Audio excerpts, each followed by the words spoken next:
Buenas tardes, mi nombre es Roslyn Paola Obando Aguilar.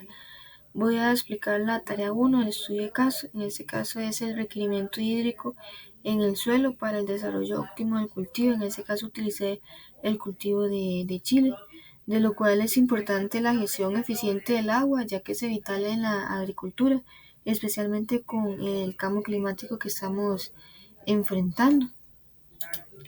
Los contenidos de este trabajo, como primero tenemos el cálculo de humedad gravimétrica, de capacidad de campo y punto de Marchitez.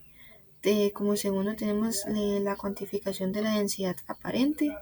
Como tercero tenemos el cálculo de la evotranspiración potencial de punto de referencia y evotranspiración del cultivo.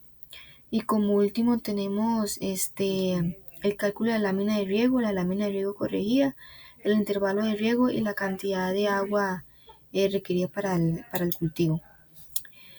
Como primer paso del cálculo de la gravimétrica se pesó las muestras. Para recolectar las muestras se utilizó una tapa gel. Para la capacidad de campo en peso fresco se obtuvo un peso de 0,9 gramos. Se secó y se obtuvo un peso de 78. Para la parte de marchitez permanente, el peso fresco fue de 85, al secarse se obtuvo un peso de 68. Como se pudo observar, el color del suelo es bastante diferente, uno más oscuro que el otro.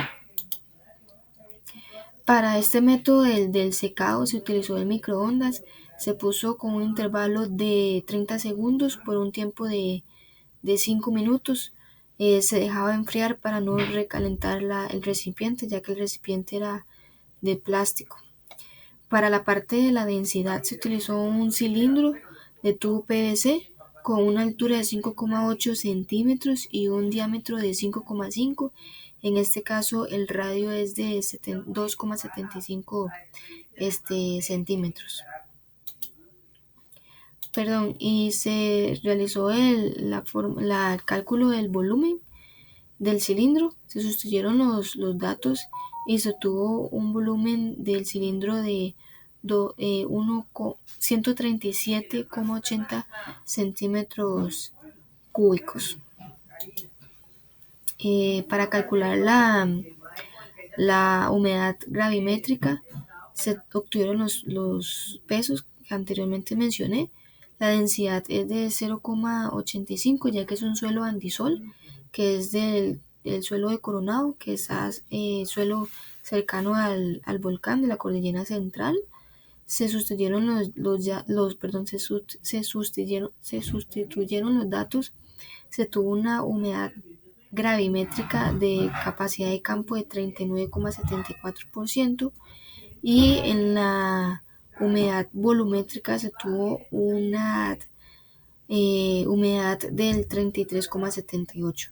Igualmente se hacen los mismos, nada más que sustituyendo los datos correspondientes para el punto de Marchitez, que para la humedad gravimétrica se tuvo un resultado del 85%, y en la humedad gravimétrica se tuvo un 25%, y la humedad volumétrica un resultado de 21,25%.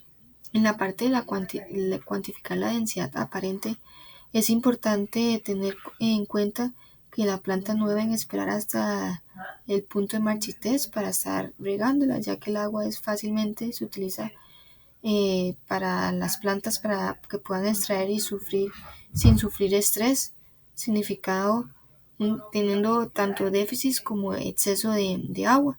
Para esta parte de la densidad aparente, con el cilindro se tuvo un peso seco de 120 gramos. Como mencioné anteriormente, se tuvo un volumen de 137,80 centímetros cúbicos. Se sustituyen los datos y se tuvo una densidad aparente de 0,87 gramos entre centímetros cúbicos. La parte de la evotranspiración del cultivo, en este caso el cultivo de chile, se utilizó la información de la estación meteorológica más cercana. En este caso es la estación de Patio Agua de Coronado, que está alrededor de unos 40 minutos. Para el día de que se tomó las muestras, que fue el 17 de junio, se obtuvo una temperatura máxima de 23,4 y una temperatura mínima de 14,8 grados centígrados. En este caso, para calcular la evapotranspiración del cultivo, se utilizó el método de Harvest, que se utiliza la radiación solar, la temperatura media y la raíz cuadrada entre la diferencia entre la temperatura máxima y la temperatura mínima. Como en el libro se menciona que la longitud norte para el mes de junio es de 15,3, que sería para la radiación. Para calcular la temperatura media se suma la temperatura máxima más la mínima, se divide entre 2 y se obtiene que la temperatura media es de 19 grados centígrados. Se sustituyen los datos para calcular la evapotranspiración de referencia, que como mencioné se utilizó el método de Harvest y se obtuvo que fue de 7,98 milímetros por día. Para calcular la evapotranspiración del cultivo se multiplica por el Kc, que en este caso es 0,35, que es la del Chile, en la parte del desarrollo, y se obtuvo que fue 2,79 milímetros por día. Para calcular la lámina neta, la lámina de riego para el cultivo, primero se debe calcular la lámina máxima. En este caso se usa la humedad volumétrica de capacidad de campo y la humedad volumétrica de punto de marchitez. Y se utiliza también el peso específico aparente, que en este caso es 0,85 gramos entre centímetros cúbicos, y la profundidad de las raíces, que para el cultivo de chile es de 40 centímetros.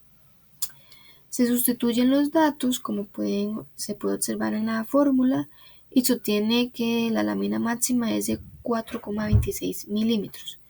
Si esto lo pasamos a hectáreas para utilizarlo más adelante, se tiene que es de 42.602 litros por hectárea. Para calcular la lámina neta, como anteriormente se calculó la lámina máxima, se multiplica por el porcentaje de agotamiento, que para el cultivo de chile es del 30%, se divide entre 100 y se tiene un resultado de 1,28 milímetros. Para calcular la lámina bruta, en este caso hay que tener en cuenta que para la lámina bruta no toda el agua que aplicamos llega a la planta, ya que hay pérdida como por la evaporación, por la escorrentía o drenaje profundo, de lo cual la eficiencia de riego nos ayuda a ajustar la cantidad del agua para aplicar, para asegurar que la planta reciba lo que se necesita. En este caso, la eficiencia total es del 90%, que es por riego por goteo. Como anteriormente calculamos la lámina neta, se sustituyen los datos y se obtiene que es 1,42 milímetros. Si esto lo pasamos a hectáreas, es 14.202 litros por hectárea. Para calcular el intervalo de riego, como ya calculamos la lámina neta, que es 1,28 centímetros, y la evapotranspiración del cultivo, que fue 2,79 milímetros al día, sustituimos los datos y nos da el resultado de 0,46, pero en este caso necesitamos tener los datos redondeados, números redondeados, entonces los redondeamos a un día. Para calcular la lámina neta y bruta corregida, como ya calculamos anterior, el intervalo de riego es un día. Lo multiplicamos por la evapotranspiración del cultivo, que da lo mismo, 2,79 milímetros. Esto lo pasamos a centímetros y da como resultado 279 centímetros. De lo cual, para calcular la lámina bruta corregida, la primera corrección multiplicamos la lámina neta por 100 por la eficiencia total, que es 90. En este caso nos da resultado como lámina corregida 310 centímetros. Para la corrección 2, utilizamos el porcentaje de agua regada, en este caso es el 90%. Colocamos los datos y nos da como la lámina corregida, la segunda, 3,44 centímetros. Para la parte de la cantidad de agua que se requiere aplicar en una planta cultivada en maceta llenas con 20 litros de este mismo suelo, el agua el litros por hectárea es igual a la lámina máxima, ya que el agua disponible para las plantas hasta alcanzar el punto de marchitez permanente. En este caso realizamos una regla de 3 y nos da como resultado 0,34 litros por maceta. Es decir, para el cultivo del chile cultivado en maceta de 20 litros con nuestro suelo se debe aplicar aproximadamente 0,34 litros por maceta. Si eso lo pasamos a mililitros sería 340 mililitros cada día para que la planta no llegue a alcanzar el punto de marchitez permanente para el cultivo de chile. Muchas gracias.